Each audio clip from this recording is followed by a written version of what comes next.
we just assume that we're going to just graft on adult motivation to kids. You're going to read and write because I teach you, because I tell you to, because it's on the test. Well, that's not why we learned to talk or walk. It's because somebody told us it was going to be on the test. No, we had intrinsic reasons for wanting to do that. So I think what you're doing is developing students' curiosity about the world, which is innate. You're strengthening it, you're nurturing it, you're giving it life. You know, so often curiosity just kind of withers with kids as they grow older and with more experience in school.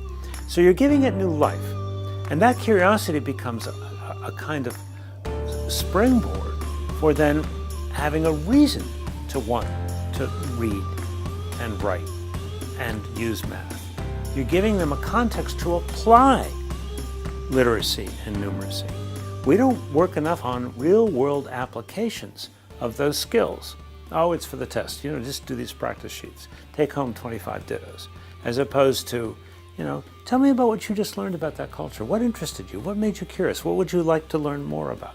Or how did you see them making change and that math problem? Can you think of something you have to do that's similar? That's important. You're embedding reasons to learn, and reasons to learn that connect young kids to other people in other worlds. And what I find is that the kind of conventional curriculum that is being used so often to teach literacy and numeracy all over the world is incredibly boring. It's worse, it's mind-numbing. And so if we really don't assess education outcomes in terms of what it has done to student motivation. And yet I argue motivation matters most. Academic content knowledge still matters. You still got to know stuff. Skills matter more in the 21st century. And motivation matters most. Because if you're self-motivated, you will continuously learn new skills and new content knowledge all your life, as indeed we all must in the innovation era. So I think what's so interesting about the Better World Ed material is that it motivates kids to be more curious, to be more interested, to want to learn about different cultures, and to want to learn the math and the language skills that connect with the film. One of the things that I think could happen is that kids simply become more interested in the worlds around them, worlds plural, instead of their own little slice of world. That, you know, I think of curiosity as a muscle. The average 5-year-old asks 100 questions a day, but then something happens. We call it school, because you see the longer kids are in school, the less curious they become, the fewer questions they ask.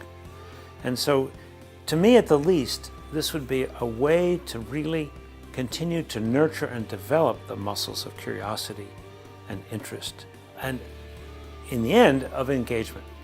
Because at some point, what we care about is not just that kids are interested in different worlds, but that they want to make a difference for these worlds.